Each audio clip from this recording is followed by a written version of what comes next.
Oi, sou Carlos Daniel Corradi, engenheiro e mestre em administração de empresas pela Fundação Getúlio Vargas. Eu, neste vídeo, apresento o tema empresarial Por que as empresas quebram e o que fazer para evitar que elas aconteçam. Eu vou, para isso, falar de 5 casos reais e depois tentar tirar as conclusões que eu reputo válidas para todos eles. O primeiro caso se refere a uma empresa americana fundada por um texano chamado Kenneth Lay. Sua empresa foi batizada com o nome de Enron, significando empresa de energia. Ela foi criada nos anos 80 e logo Kenneth Lay lançou suas ações na Bolsa de Nova York. Em poucos anos, elas pularam de centavos para $100 e foram compradas por milhares de americanos. Mas havia uma fraude muito grande nas demonstrações financeiras da Enron. E aí um repórter da Fortune começou a fazer investigações e descobriu a enorme fraude. Isso levou o Congresso americano, através de 2 senadores, montarem uma comissão especial para investigar esse caso da Enron. Ele, inclusive, gerou um livro famoso. Muito bem.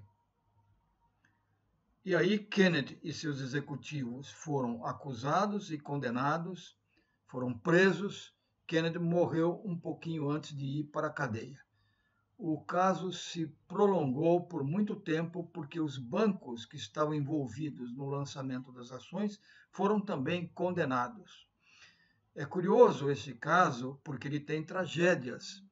Um dos vice-presidentes, que era uma pessoa muito competente e séria, de ótima formação, face ao escândalo que o envolvia, e envolvia inclusive a sua reputação pessoal, se suicidou com um tiro na cabeça, dado por um revólver que tinha munição para matar ratos. Esse caso teve ampla repercussão na imprensa americana. E aí a pergunta é, por que isso aconteceu com a Enron e como poderia ter sido evitada? Muito bem. O segundo caso que vou resumir aqui é da quebra do Banco Lehman. O nome desse banco ficou muito famoso porque ele gerou uma enorme perturbação no mundo inteiro, do Japão ao Brasil, passando pelos países da Europa, França, Inglaterra e assim por diante. O que aconteceu com o Banco Lehman foi uma enorme fraude com ações que eram alavancadas através de títulos podres, títulos falsificados, que eram lançados com rendimentos altos no mundo todo. Naquela época, se comprava títulos do Tesouro Americano rendendo 1%, 1,5% ao ano. E essas ações fraudadas, lançadas pelo Banco Lehman, podiam ser compradas a 8, 9 dólares ao ano. E isso atraiu muita gente, inclusive japoneses. E aqui no Brasil, nós tivemos o caso da Marolinha. Mas a Marolinha, segundo o ex-presidente Lula, não foi uma marolinha, foi um tsunami. Causou um grande estrago na economia brasileira. Estrago que levou muitos anos para se recuperar e que hoje tem, vamos dizer, antecedentes com a crise atual que nós passamos, bem, antes do coronavírus, que essa veio depois e agravou tudo. Muito bem. O terceiro caso que eu discuto em meu livro é da famosa empresa de aviação, a Pan American.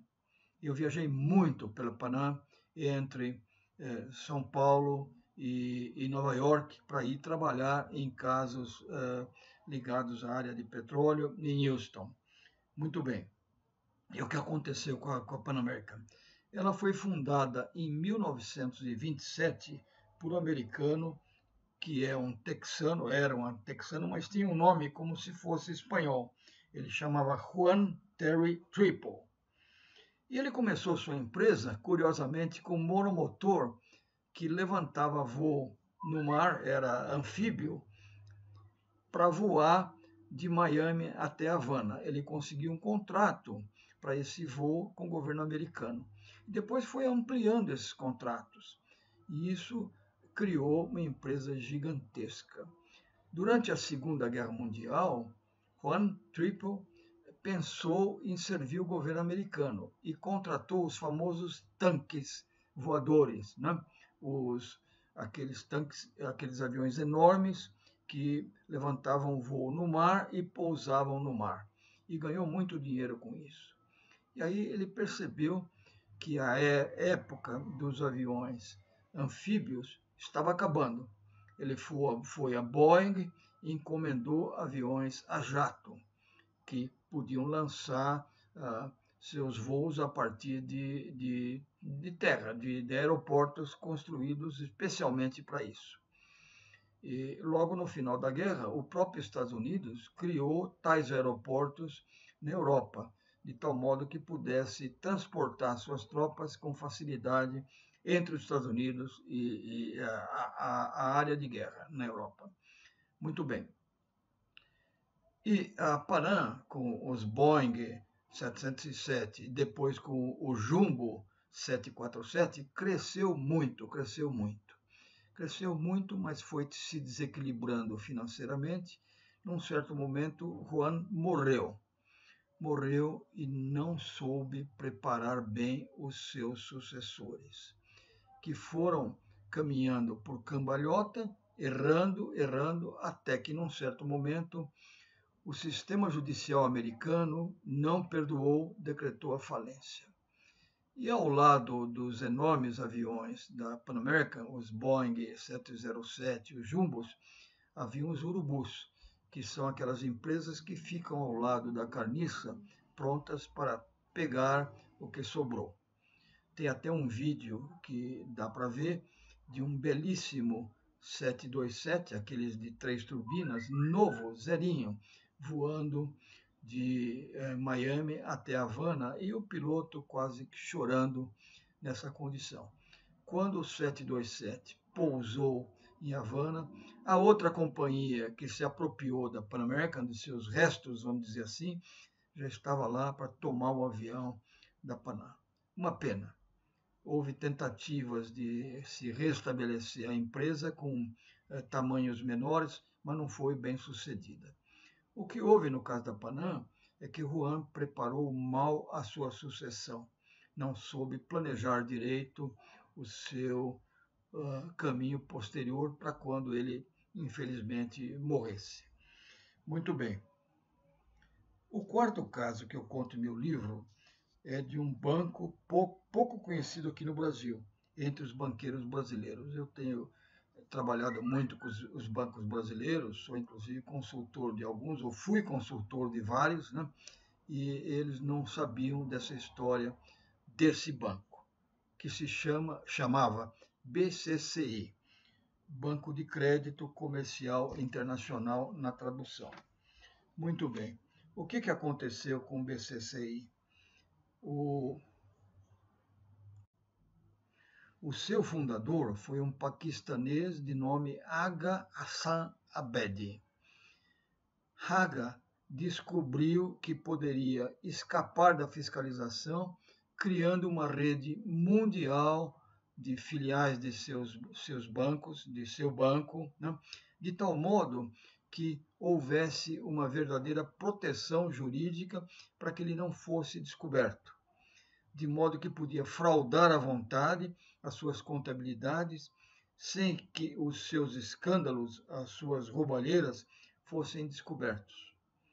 Mas no final, empresas de auditoria corrompidas acabaram sendo descobertas nos Estados Unidos e na Inglaterra, depois de ter furado os seus sistemas judiciais e ter até implantado bancos nos Estados Unidos, o que tecnicamente é muito difícil. Muito bem. E o que aconteceu com o BCCI, aonde que houve falha? Enormes rombos nos sistemas internos de compliance e também rombos nos sistemas externos de compliance, nas chamadas auditorias. Havia, inclusive, independência entre a auditoria americana e a auditoria inglesa, que não se comunicava entre si. Se essa comunicação fosse feita, as falhas seriam descobertas a tempo. E, portanto, os americanos e os ingleses não teriam sido fraudados em milhões e milhões de dólares e de libras esterlinas. Agora, por que as auditorias lá dos Estados Unidos e da Inglaterra não se comunicavam, embora pertencentes ao mesmo nome dessas auditorias, que apenas não vou mencionar aqui, mas é um nome muito famoso? Porque elas falam o seguinte: nós da Inglaterra somos independentes, nós dos Estados Unidos somos independentes também. Então não há por que a gente forneça informação para nossas empresas lá nos Estados Unidos, elas são independentes, não há por quê. É curioso, elas tinham que ser intercomunicadas. E aí, o que falha são os sistemas de compliance americanos, sistemas do governo, que deveriam obrigar essas intercomunicações. Muito bem. E o rombo do BCCI foi enorme, enorme. Muito bem. E poderia ter sido evitado desde que os sistemas de compliance governamentais dos Estados Unidos e da Inglaterra fossem aperfeiçoados. Muito bem. Qual é o próximo caso que eu tenho para comentar com vocês? É o caso da Petrobras, mas não no Brasil apenas, lá nos Estados Unidos. Porque a Petrobras lançou as ações lá nas bolsas americanas, através do que se chama custodiar os títulos aqui no Brasil e lançar os recibos, né, lá nos Estados Unidos, negociar os recibos. E foram negociados também títulos financeiros, como se fossem notas de crédito, em nome da Petrobras. E o sistema americano descobriu e processou a Petrobras aqui no Brasil, e o caso ia parar na Corte Federal Americana, na mais alta instância judicial dos Estados Unidos, onde o dinheiro que a Petrobras deveria pagar seria da ordem de 9 a 10 bilhões de dólares. O que os advogados brasileiros e americanos que cuidavam do caso fizeram? Se anteciparam e pagaram da ordem de 3 bilhões para que o caso não subisse para a Corte Federal Americana. E quais são as lições que a Petrobras tirou disso? Falhas enormes internas dos seus sistemas de auditoria, dos seus sistemas de compliance, e falhas externas do governo brasileiro, e não fiscalizar os rombos todos da Petrobras, e do sistema americano, e não prevenir que as ações fraudadas fossem vendidas nos Estados Unidos. Muito bem, esses são os casos. E quais são os elementos comuns entre eles, de tal modo que esses casos pudessem ser evitados? Já que minha meta é o seguinte: por que as empresas quebram e como evitá-las? No fundo, há uma questão séria de controle, de compliance. E é preciso entender o que é controle. Controle é uma somatória de ações. Primeiro, que medem, então as medidas desses casos não existiram ou não foram adequadas. Em segundo lugar, as medidas são avaliadas, ou seja, são comparadas com determinados padrões. Isso não aconteceu em todos esses casos. Em terceiro lugar, não houve o efeito regulação, ou seja, primeiro se mede, depois se avalia e depois se regula. Regular no sentido de corrigir as falhas percebidas.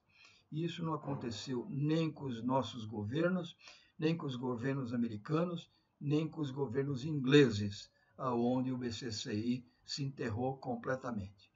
Essas são as minhas conclusões. Muito obrigado por hora.